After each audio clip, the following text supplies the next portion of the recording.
Hi, I'm Brad Carroll. Tonight we go whale watching and spot a husky and a ram along the way. And Matt Straub has been suspended for beating me by too many points in horse. That and more on Sports Page Online.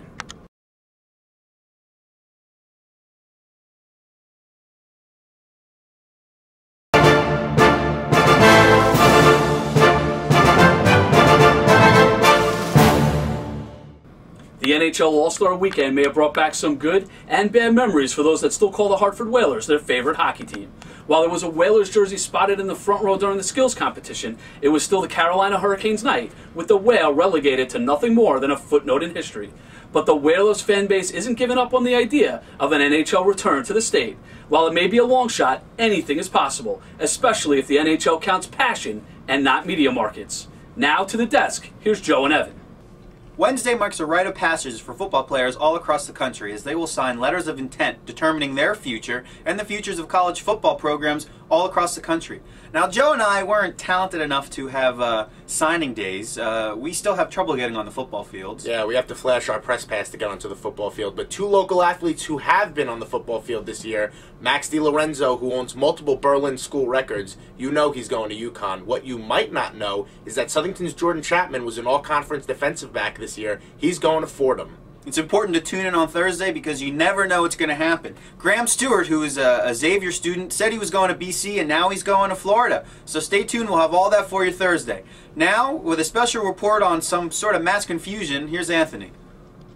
Indeed, Mass-Conn Fusion is what you get when 16 high school wrestling teams descended on Southington High School Saturday, but you also got mass hysteria for two local wrestlers. Berlin's Will Matuzik and Bristol Central's DJ Sanderson each won their weight classes. For Matuzik, it was the first time the senior ever won a high school wrestling tournament, saying he got the monkey off his back. Sanderson, on the other hand, won the tournament for the second straight year, highlighting the area wrestling performances. Back to Evan. It's a huge week for Husky basketball as the men will try to bounce back from their loss to Louisville against Syracuse on Wednesday, and the women go up against undefeated Duke on Monday. Bristol Eastern girls basketball coach Tony Floyd remains on indefinite suspension. Make sure to stick with Sports Page Online as we follow the story as it progresses. Now here's Brad with a special guest. I'm here with sports photojournalist Chris Richie. Chris, thanks for joining me today. Thanks, Brad. All right, now you see, as a photojournalist, the game differently than sports writers, fans get to see the game. Talk a little bit about, the game, watching the game in the trenches. Well, basically, it's interesting to see, you as a sports writer, you're looking for certain things, stats, what certain kids are doing, and, while we're down there, you're kind of interested in certain level of play, whether it be, some kind of crazy pass, crazy slide to home plate, something like that, and, I mean, we're both after the same goal, which is pretty much to, describe the story, the sports story of the day. At the end, it's pretty much the same thing, but you do get to see some of the athleticism, especially that these high school kids have, which, we try and kind of put on a pedestal.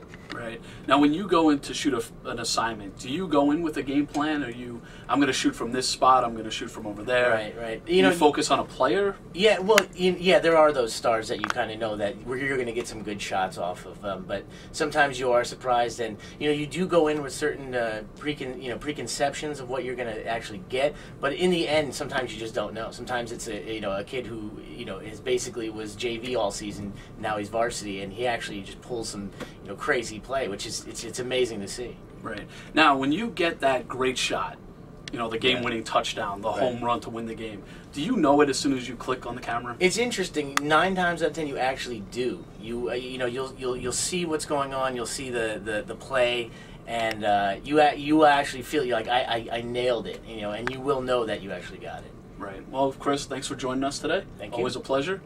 Right back with Joe Fortunato. Thanks for watching tonight's episode of Sports Page Online. Make sure to catch us Thursday when Brad goes one-on-one with Bristol Press sports writer Johnny Burnham. Now here's Brad with one final rant. On Wednesday, student-athletes across the country will make decisions that go a long way in determining their future.